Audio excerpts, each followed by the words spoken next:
Hi, my name's Londe Yusuf. And my name is Reggie Williams. And we're the co-founders of Black Film Space. Black Film Space is a grassroots organization dedicated to enhancing the skill sets of Black filmmakers and building a community of creatives.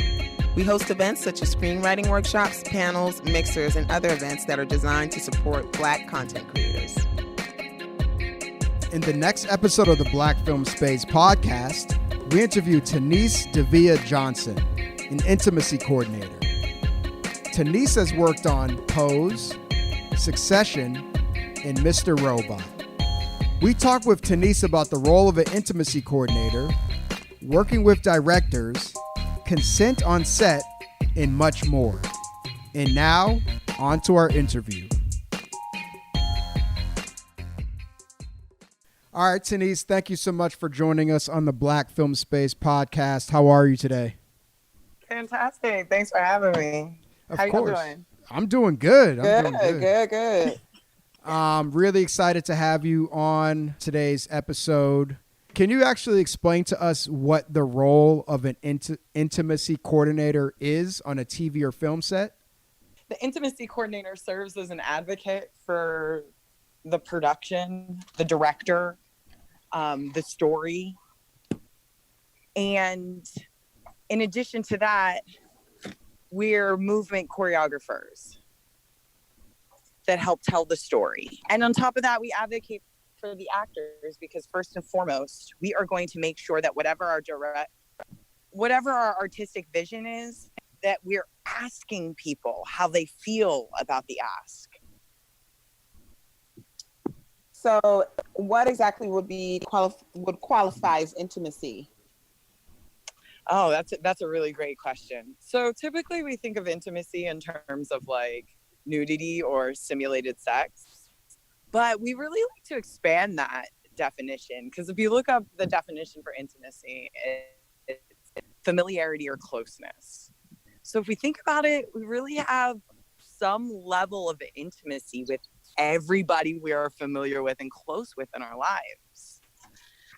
In terms of being on set, anything that involves touching another person, we're going to ask. Kissing, any simulated acts, we'll ask. And then we also encourage producers, directors, and actors to invite us to sets when they feel like they could use support in terms of like, let's say there's a domestic violence situation and there's a child in the room. Intimacy coordinators do a really good job of holding space. And for anyone that's ever been on set, things can move quite rapidly. And then it's quite slow and then rapidly, right? So it's really just important that there's someone dedicated to these moments of intimacy, someone that's trained in dealing with this sensitive subjects and able to communicate with all different types of people coming from all different situations. I've realized doing this work that just the title intimacy coordinator makes people feel all sorts of different ways.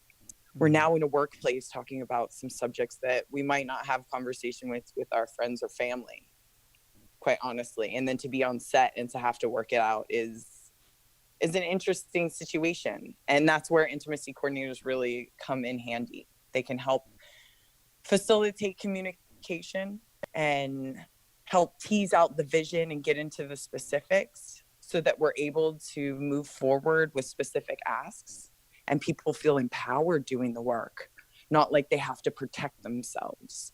The idea is we want to set up a strong structure, like a jungle gym of sorts, and then you can play on it and you don't have to worry.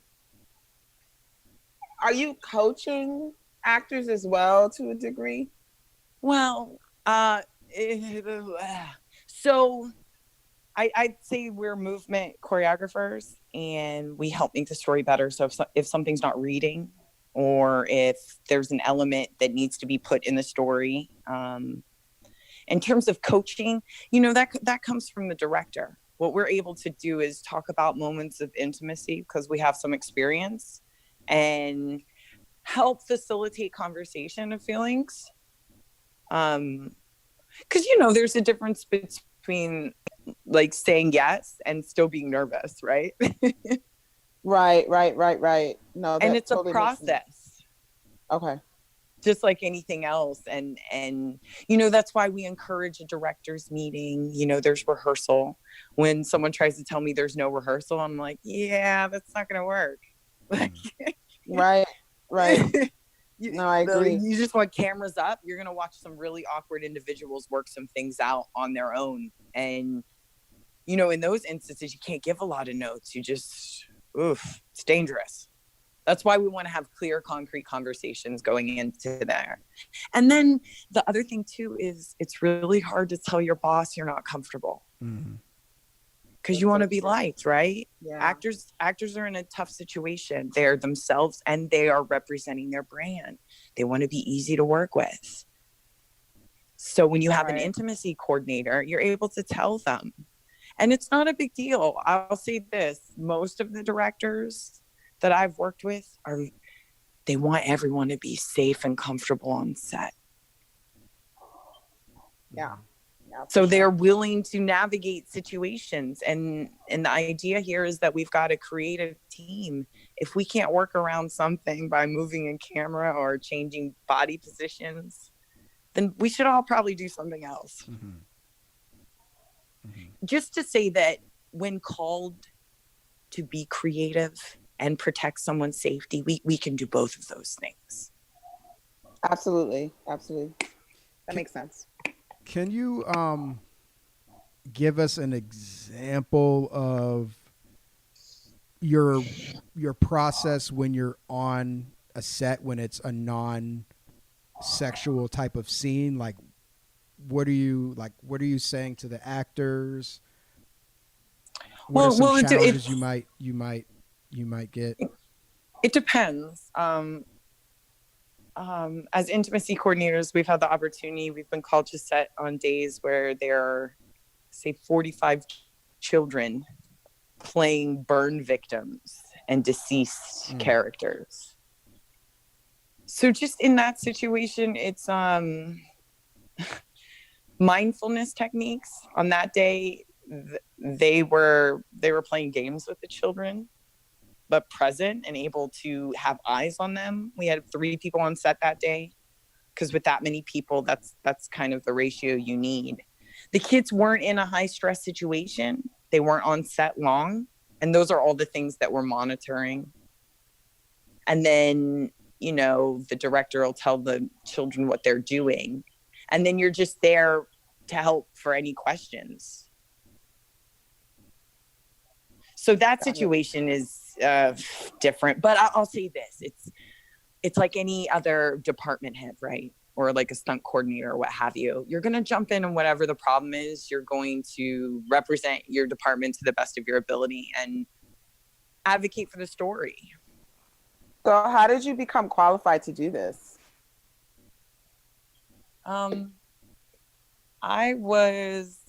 I met Alicia Rodas at a stunt hustle, and we became friends. I started following her on Facebook, and just one day I read all the articles on her website, Intimacy Directors International, and I fell into a rabbit hole, like remembering situations I had been in, instances that have happened to me that you kind of forget to keep going.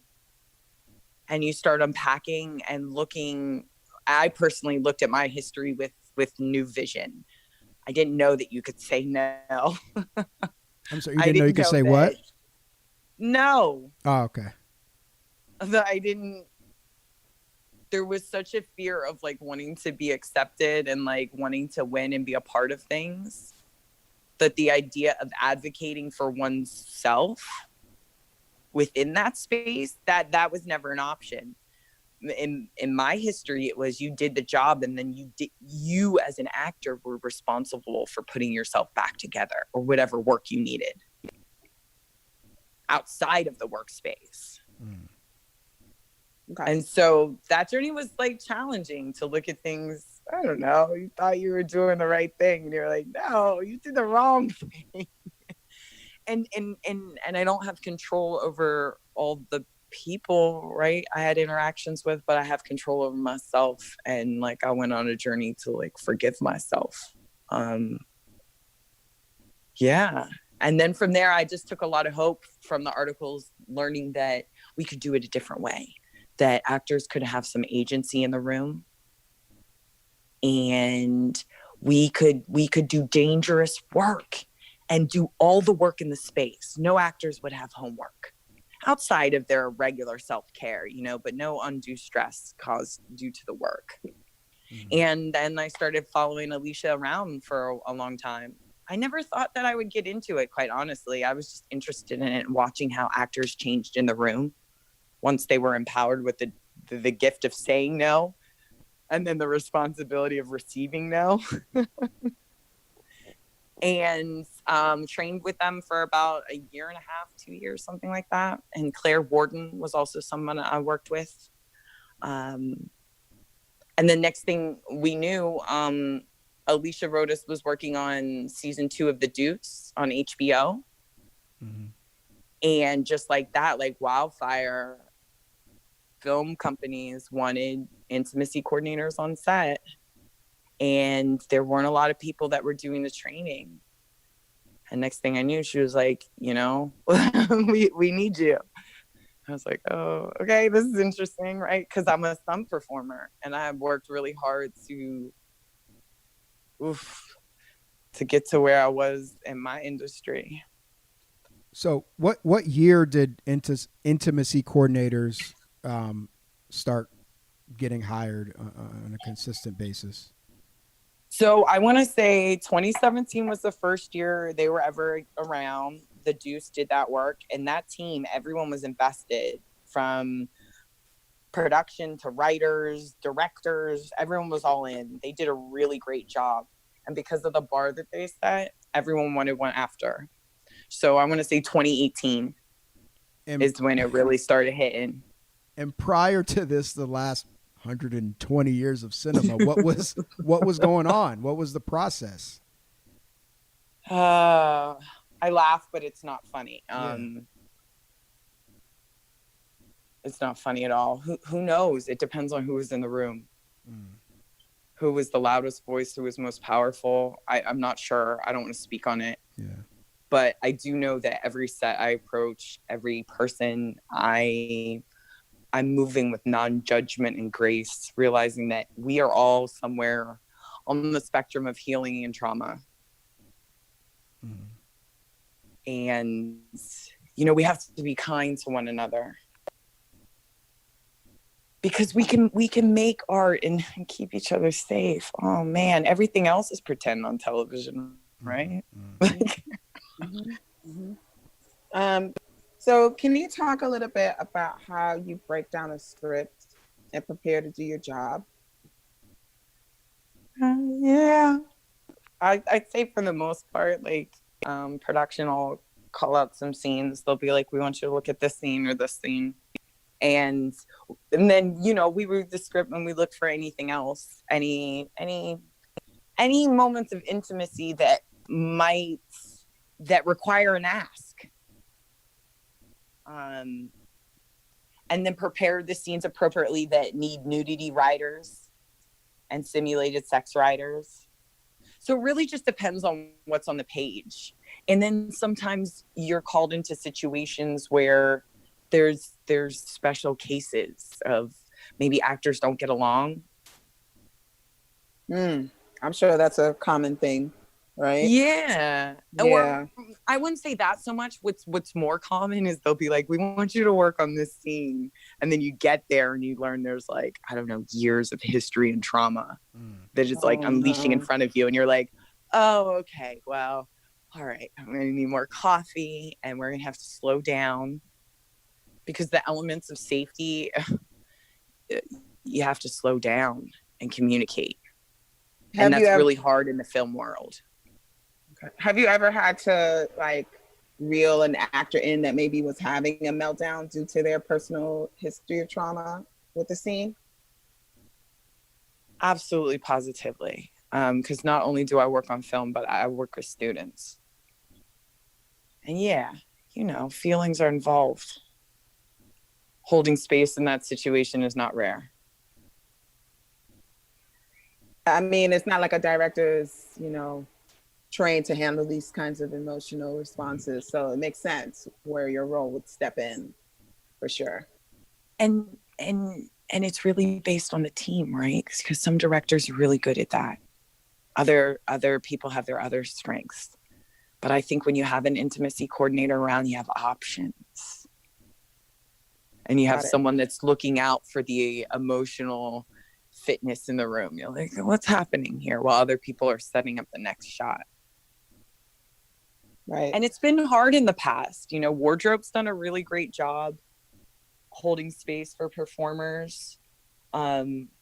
Assistant directors, I'll hear a lot. Sometimes they're like, oh, the women producing, will have them have these conversations. So some people have been really stepping up in the absence of intimacy coordinators, but that's in addition to their jobs, right?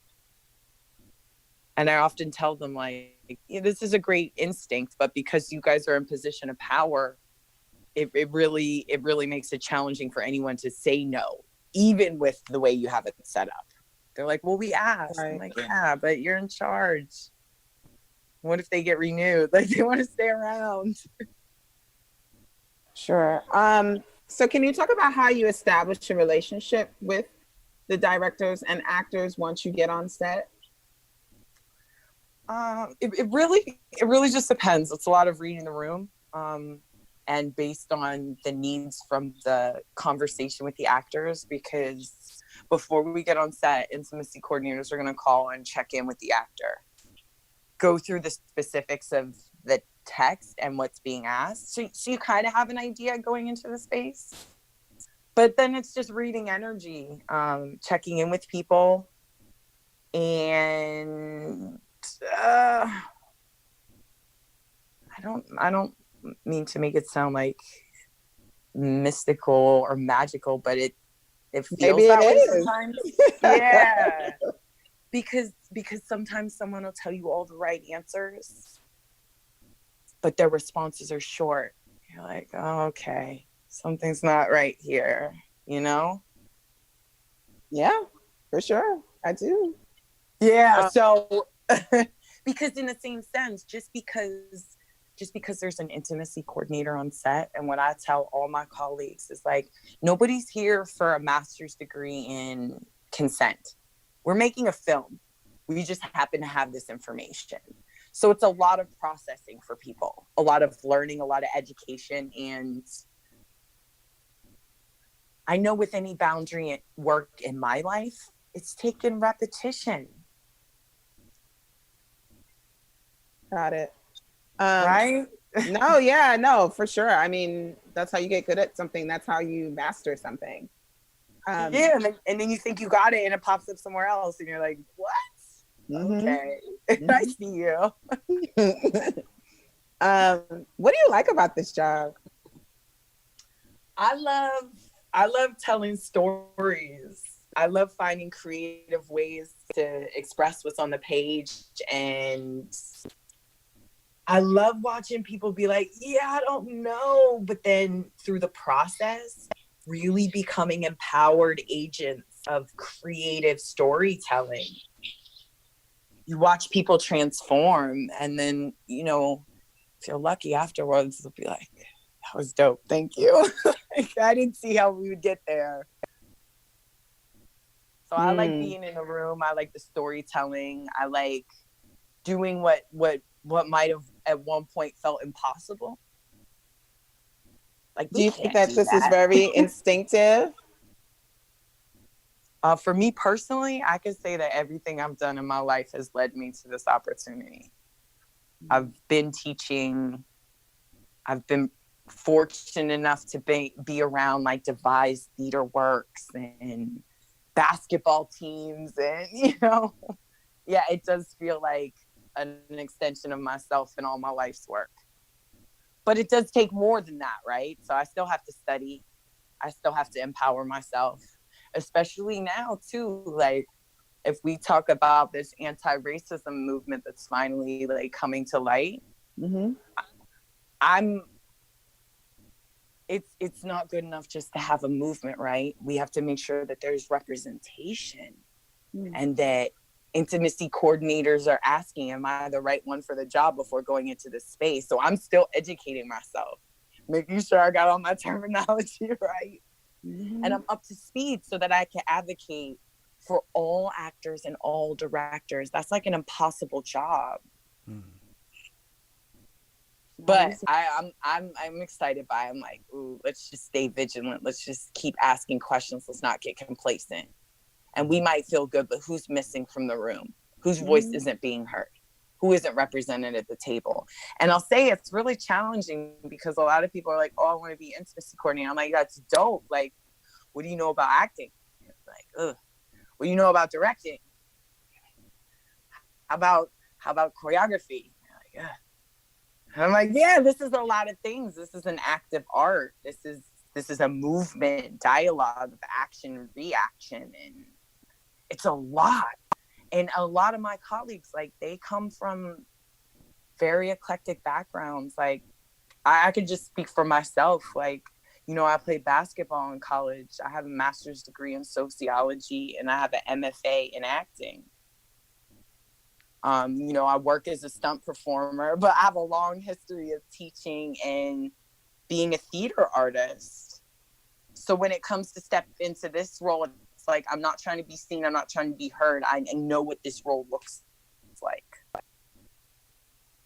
Oh, I was just trying to say, like, and as we continue to talk about the training for this role, we're still trying, like, how do you write all those things down? It's not a checklist. Like, you can't go to 4 workshops and be like, all right, cool. So there aren't workshops that exist to.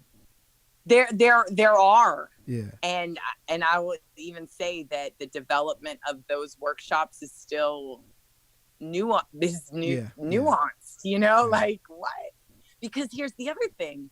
I knew how to do my job, but then suddenly overnight, I'm a department head with a department of 1 on a film set.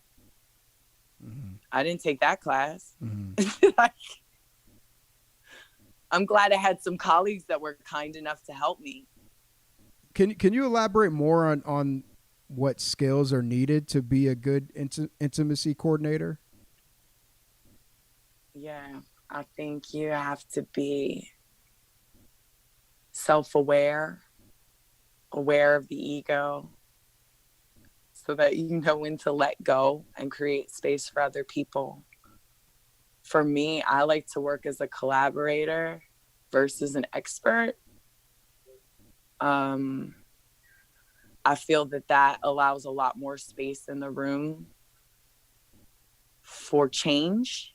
And that is the name of the game. You've got to be flexible. You've got to be cool, calm, and collected. You've got to like people. People got to like you. And you got to know how to build others up and be a part of something.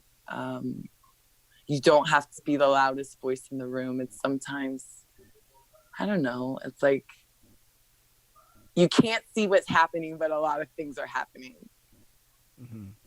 And then the other thing too is great team players.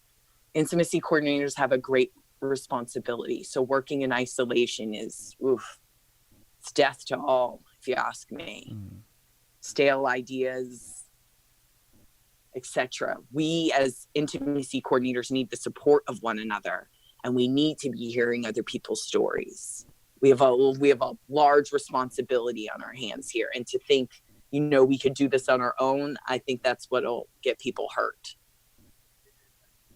Yeah, that's a general rule of thumb for filmmaking. Right. And remember, there are others, we. Yeah. So it seems as though intimacy coordinators have been hired for larger production Hollywood film and TV shows. Are they being hired for the lower budget independent short films and features? Are you seeing that happen? Yes. You know, our movement is really being responsible and aware that we've got to educate, you know, the next generation. And they're asking for this work and this support on their sets as they go out and tell their stories. And, it's really interesting to work with that generation because, we catch them at a different moment. Like, we'll do more script consultation, right? And ask more questions. Like, why is this on the page? And, really asking young creators to think past these, like, I don't know, these visual tropes we might be stuck in. And really ask them to explore what's on the page. And then when you start asking them questions, they're like, yeah, I don't know. Okay, well, what is your intention here? And then when they name that, then you can make a strong choice. Not to say that their first choice wasn't the strongest, but I think this consent movement, it has to be across all facets of our industries, right? Mm-hmm. It's got to be in the writer's room. It's got to be in the directors, right? It's got to be with our first AD, second AD, down to our PAs. Yeah. That's how real change is going to come across. Yeah. So what are some areas where you think screenwriters can improve in regards to writing sex scenes? Well, I don't know about the writing of it, but I'm going to say the stuff that excites me about working on intimate scenes. I personally am into like laughter, silliness, awkwardness, things that might be a little more human experience versus a zhuzhed up, unachievable, picturesque version of romance, because I think intimacy is available to all. And I don't know, sometimes we gotta take that weird magazine glossy veil off of it. I want to see people connecting. I want to see touch and response, action, reaction, like really having an effect on one another. Mm-hmm. Is there a film or a TV show that you can point to and say this is what you're referring to right now? No, not specifically. Mm-hmm. Because I also say the challenge with that is prior to this movement, we don't know how those works were created. Got you. So that's always like pretty sticky, right? You'd be like, I love this scene. And they're like, I don't know how it was created. Got you. So I had made a film, and in the film there's a sex scene, and I thought I was on the same page with the actors. Yeah. And I don't know if it was. I don't think it was I don't think it was the day we were shooting, but it was pretty close to the day we were shooting. And one of the actors was like, basically they didn't want it to be pornographic. And in my mind, it's not pornographic. Which is a broad definition, right? There was there was like, I was a bit disappointed that the question that question was being asked so soon to shooting, and because we had rehearsed, we had discussions. I felt a bit bamboozled, and I didn't really know what to do. And then on set, when we got to set, it was just my producers were like, kind of, in my perspective, a bit obsessive about the amount of communication that I was having with the actors. It was like, did you check in with the actors? Check in with the actors. Check with the actors. And I think the actors are a little bit annoyed that I was checking in with them all the time. So that was my experience trying to shoot a sex scene, and it didn't really come out the way I intended it to. But yeah, so I'm just curious to know what what your thoughts are on my experience. Okay. I'm sorry that you found yourself in that situation where you were uncomfortable. And I probably want to echo, you probably weren't the only one that was uncomfortable. Mm-hmm. I think that it's challenging because stuff like your producers are saying about checking in are great, but you have other stuff to do on the day, right? Yeah. So it is important that someone's holding that space. I think it's challenging to ask that of the director on the day. Other challenging things. Or things that are helpful sometimes in the process. Shot by shot lists, right? Mm-hmm. Frame by frame, so people can see what it'll look like in the edit. Sometimes we use that as a tool to help convey our vision and allow people some agency. Mm-hmm. And I've had actors be like, yeah, I'm comfortable with these, but I'm not comfortable with these. And I'll say this again, it's directors can ask, producers can ask, but the power dynamic is so real when it comes to actors. You really need an advocate in that position, because what'll happen is they're able to say like, oh, I feel good about this, but like this part makes me uncomfortable. Mm-hmm. And then you're able to navigate. It's really hard when the director's asking an actor. It's really hard. They're going to say yes, no matter what they're feeling on the inside. And then they're going to go home and they're writing their journal and it'll be hard. And then they'll talk to their friends and they'll be all confused. And then they'll come and talk to you and you'll be like, where is this coming from? But it was like a long journey to even get there, right? Mm-hmm. So I really don't know what to say besides intimacy coordinators are the way to go. Mm. Because then at least hopefully in that situation, you're able to navigate a course that is able to tell the story and the actors feel empowered. Because, you know, I don't want this to be pornographic is a common statement. Mm-hmm. Sometimes I hear like, I want to make sure this isn't from a male gaze as a film perspective, right? Mm-hmm. And these are all things that I can't answer unless I have a storyboard. And then I'll be like, this is what the director's thinking, right? This is the page we're on. Yeah. Is that helpful? Or is that? Yes. Thank you. And I want to say, if you're bringing an intimacy coordinator on, bring them on early, prior to casting, because you're gonna need help with that verbiage on the page.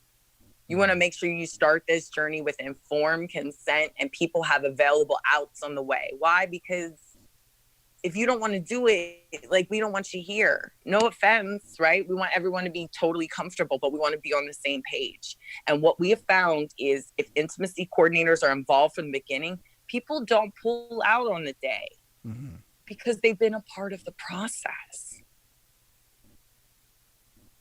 Yeah. I was going to ask that, like, what can a director do to ensure that they best utilize the intimacy coordinator? So you would say that they go over the script with them first and then bring them into the casting process? Yeah, bring them in early. Bring them in early because they're going to help you, because you're going to pull up 2 scenes and they're going to see 3 more things that they might want to talk about.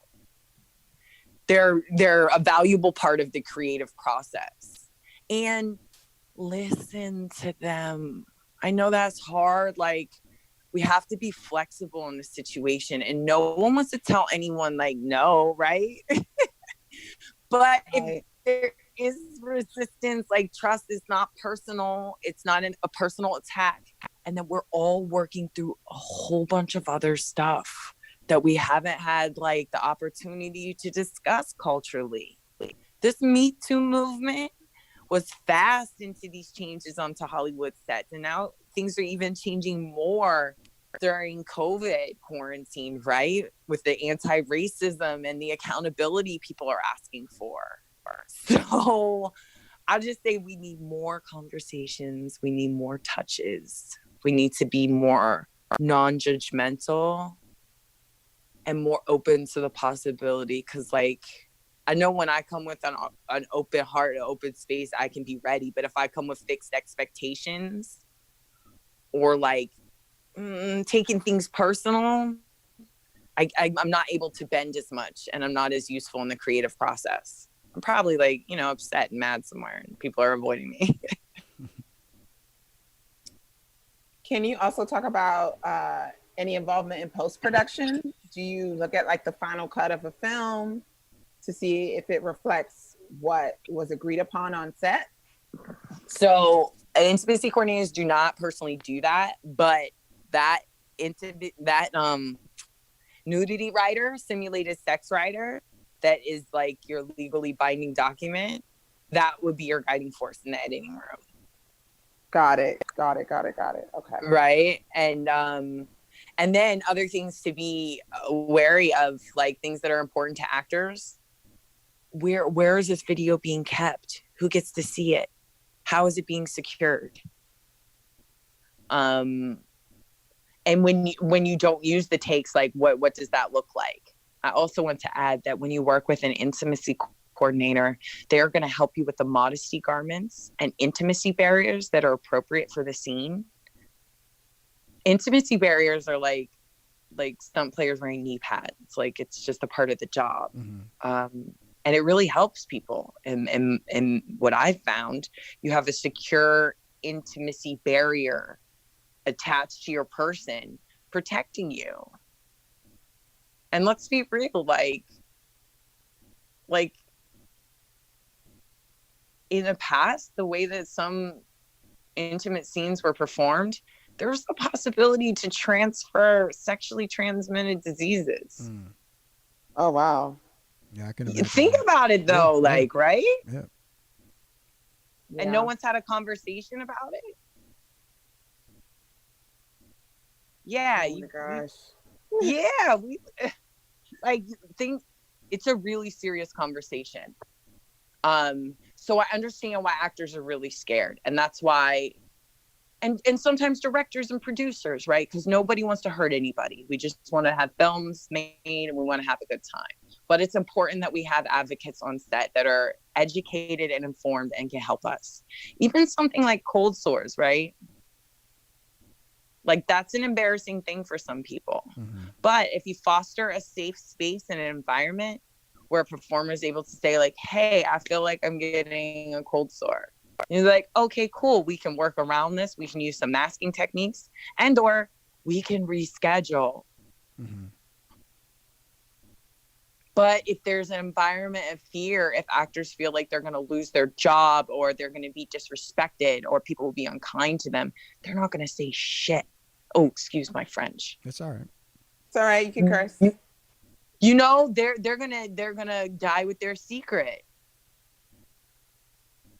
Yeah, no. Speaking of which, have you ever watched a film where you're like, okay, they really needed an intimacy coordinator for this scene? I'm going to say yes. I have great umbrage with same-sex relationships with no intimacy, like no touch, no like kiss. Mm-hmm. I watched Homecoming season 2. Mm-hmm. Yikes. They were talking about having a baby. I was like, y'all don't even like each other. Get out of here. Ain't having no baby. Like, it's ridiculous. So things like that don't make sense. And I think we need more diversity in our coupling and the storytelling. And everything doesn't have to be penetration focused. Like, let's be real. Mm-hmm. That's true too. There's a really great scene in why can I not remember the name? It won awards. It was scary. Oh my gosh, I can't remember. But there's a great scene between a couple there on a couch, and they're having an intimate moment while their son's like playing outside, but they don't take their clothes off. Like, meaning like it's not a realistic lovemaking scene, basically. No, it is. It's based on touch. It's just not nudity or penetration focused. There are a lot of ways that people connect without our traditional, like, oh, she's on top and we don't see, like, it's just topless. Yeah, no, I was gonna say you generally see the woman being naked, and like you said, penetration is usually the focus. So yeah, which is like, if you think of like all the possibilities for touch and response, there are so many different communities and the ways they like to connect. Are you is your position that you are opposed to sex scenes with penetration, or Not is at it all. that you want more not diversity in the way stories are being told?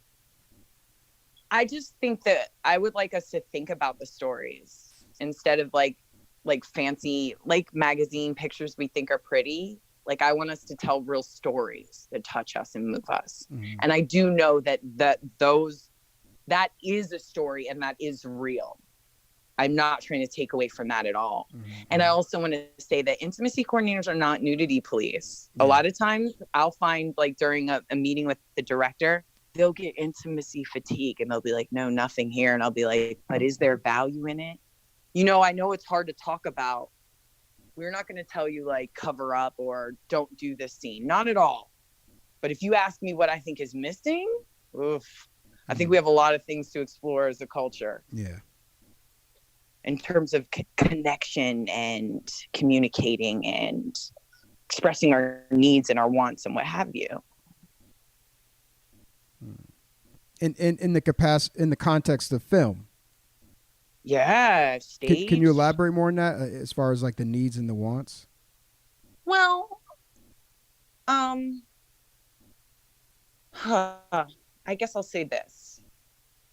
There have been instances where people in life, like, you don't want to tell your partner something because you anticipate how they'll respond and they'll get mad, which I'm learning is a form of control. If you're going to be in communion with someone or connect with them, like, sometimes you got to share some stuff that's uncomfortable. Mm-hmm. I don't have the right to determine what your response is going to be. And, you know, for me in this consent movement, it's been like a lot of boundary work, a lot of self-exploration. And in terms of asking for what you want, I like to think of boundaries as asks instead of a wall. Like, I want to show you where the door is. Mm-hmm. So that's the kind of stuff I'm talking about, which I don't know if it's interesting to other people. It's fascinating to me. Mm-hmm. And then even personally, like, are we comfortable being messy? And, like, when are we performing to be liked? And when are we, like, being real? I don't know. I like to keep my acting on the stage. It's like when I feel like I'm, like, tap dancing in other areas of my life, I have to be like, what's happening here? Mm-hmm. Do you want to be liked or I don't know. But those are the things I think about. How do you feel about the way Black people are portrayed when it comes to romance and sex and media? I feel like we have a lot of opportunity there for a lot of different stories to be heard. I feel like it's challenging for the Black community. We get, like, one work here and there, and then we want that one work to represent all the people. Yeah. And it gets a lot of backlash and a lot of pushback. Our experience is not monolithic, you know? Mm-hmm. I think that we need much more stories being told. Much more diversity. Much more opportunity, much more money invested in our films. Mm-hmm. So I'm not satisfied. I feel like we haven't even, we're just beginning, right? Yeah. We've talked a lot about director hiring,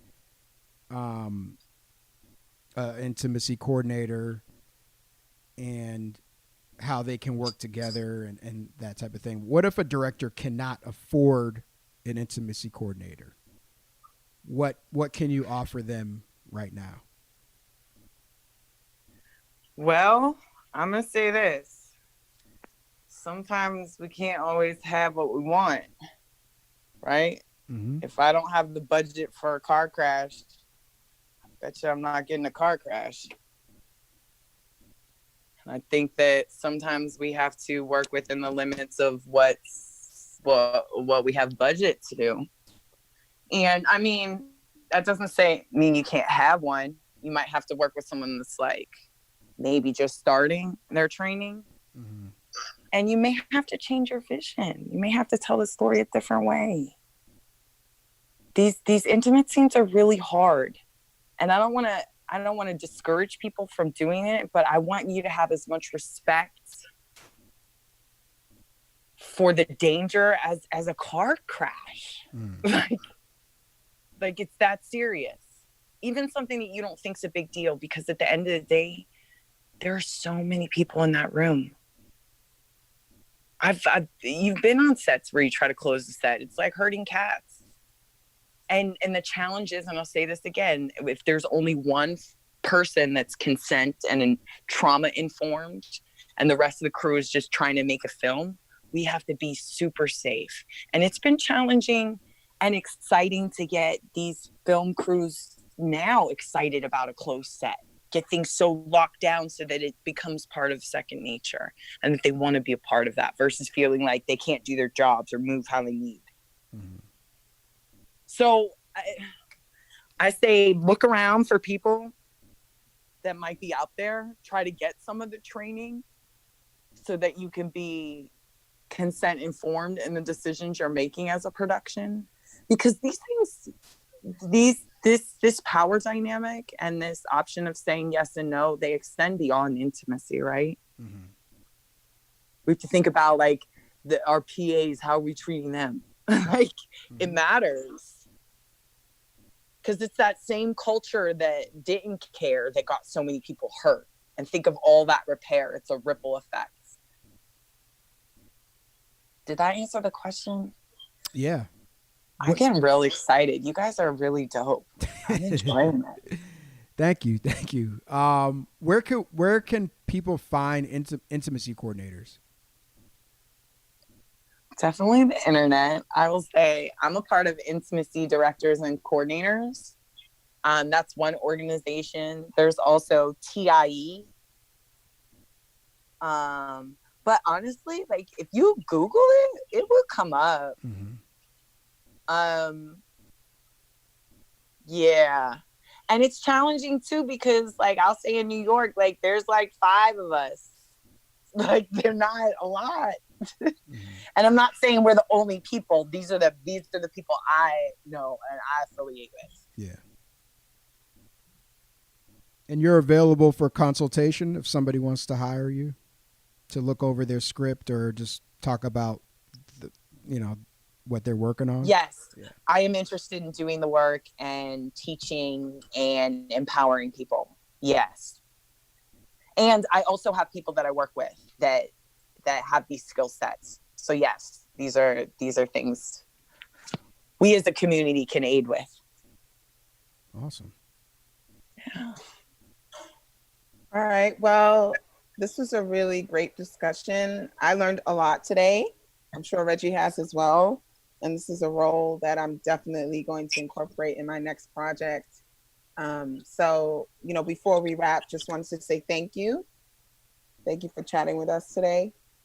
How can people get in touch for the consultation that you're offering? I'm on, what's the best way? I guess my email is tdiviajohnson@yahoo. I'm on Instagram at tdiviaj. And I'm on Intimacy Directors and Coordinators website. You get my email, all that stuff from there. And you'll also see the other coordinators that are available in the different areas. Okay. Awesome. Dope. Well, thank you so much, Teniece. This was really, really informative and helpful. I'm super glad to hear that. I can't see your faces. I'm smiling ear to ear. I've really enjoyed the time with you. Likewise, yeah, we enjoyed chatting with you. Thank you. Yeah, it was really was. Thanks for listening to the Black Film Space podcast. This episode was co-executive produced by Gabrielle Charles and Sino Gibson and was edited by Marcus Rosendahl. If you're interested in being part of our community and attending events, please visit us at blackfilmspace.com and follow us on Facebook, Instagram, and Twitter at Black Film Space. Subscribe to our email list and podcast. All right, see you soon.